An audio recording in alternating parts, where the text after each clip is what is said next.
नमस्कार। मेरा नाम है अंजलि और मैं लेके आई हूँ आपके लिए गोवर्धन भगवान जी की पूजा और टाइम डेट दिनांक ये सभी तो जान लेते हैं। गोवर्धन भगवान जी की पूजा 2021। दिवाली के अगले दिन हिंदू धर्म में गोवर्धन पूजा का विधान है। गोवर्धन पूजा में पशुधन की पूजा की जाती है। इस बार गोवर्धन पूजा 5 नवंबर शुक्रवार के दिन पड़ रही है। गोवर्धन पूजा दिवाली के अगले दिन हिंदू धर्म में गोवर्धन पूजा का विधान है। गोवर्धन पूजा में पशुधन की पूजा की जाती है, यानी पशु की पूजा का विधान है। इस बार गोवर्धन पूजा 5 नवंबर शुक्रवार के दिन पड़ रही है। इतना ही नहीं बल्कि गोवर्धन पूजा को अन्नकूट के नाम से भी जाना जाता है। इस दिन गाय और बछड़ों की पूजा का विधान है। इस दिन भगवान श्री कृष्ण को 56 भोग लगाया जाता है।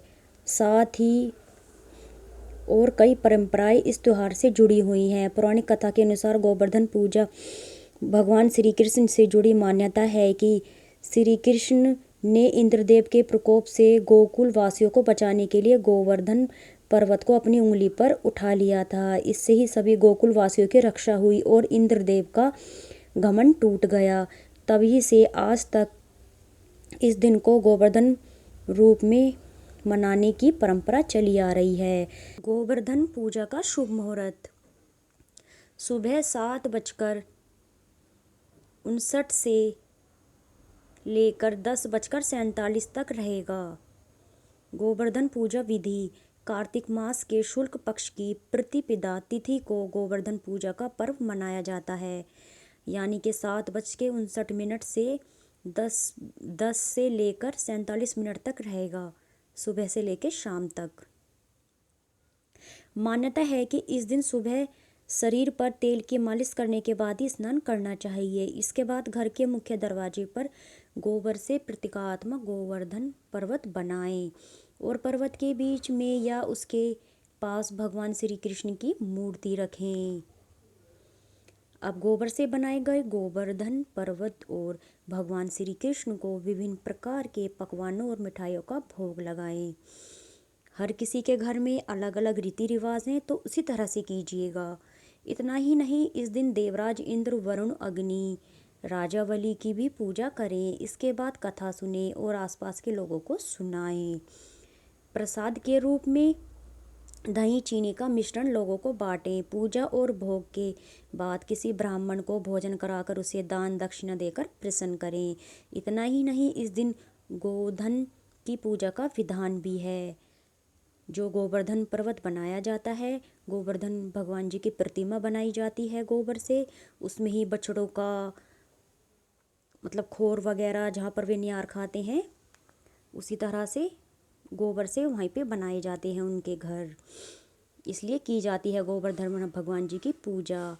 एक बार गांव वालों को इंद्र देवता की पूजा करते देख भगवान श्री कृष्ण ने पूजा करते देखा तो इसका कारण पूछा। तब गांव वालों ने बताया कि वे वर्षा करते हैं, इससे अन्न पैदा होता है और उसी से ही हमारा भरण पोषण होता है। गांव वालों को ऐसा करता देख श्री कृष्ण बोले कि इंद्रदेव से ज़्यादा शक्तिशाली हमारा गोवर्धन पर्वत है, जिस कारण वर्षा होती है और हमें गोवर्धन पर्वत की पूजा करनी चाहिए। श्री कृष्ण की यह बात सुनकर वे गोवर्धन पर्वत की पूजा करने लगे। गांव वालों को पर्वत की पूजा करते देख इंद्रदेव क्रोधित हो गए और मूसलाधार बारिश शुरू कर दी। इंद्रदेव के प्रकोप से डरकर सभी लोग श्री कृष्ण की शरण में गए। उस समय श्री कृष्ण ने गोवर्धन को अपनी उंगली पर उठाकर छाते साथ तान दिया और गोकुल वासियों को उसी की छाया में रहकर बचा लिया।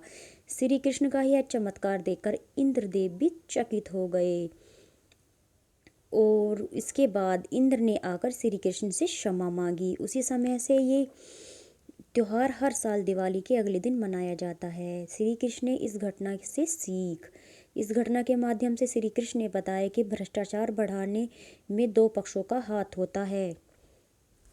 एक कर्तव्य के पालन के लिए, दूसरा अनुचित लाभ की मांग करता है।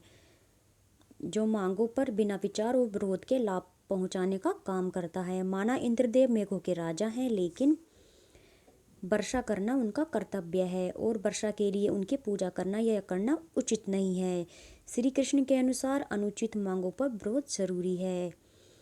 तो बोलो जय श्री कृष्ण भगवान की जय हो।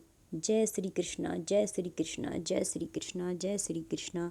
अगर जो आपको जानकारी अच्छी लगी है तो चैनल को सब्सक्राइब कीजिएगा, लाइक कीजिएगा, शेयर कीजिएगा और बेल आइकन प्रेस कीजिएगा, जिससे कि आपको आने वाली वीडियो मिल सके।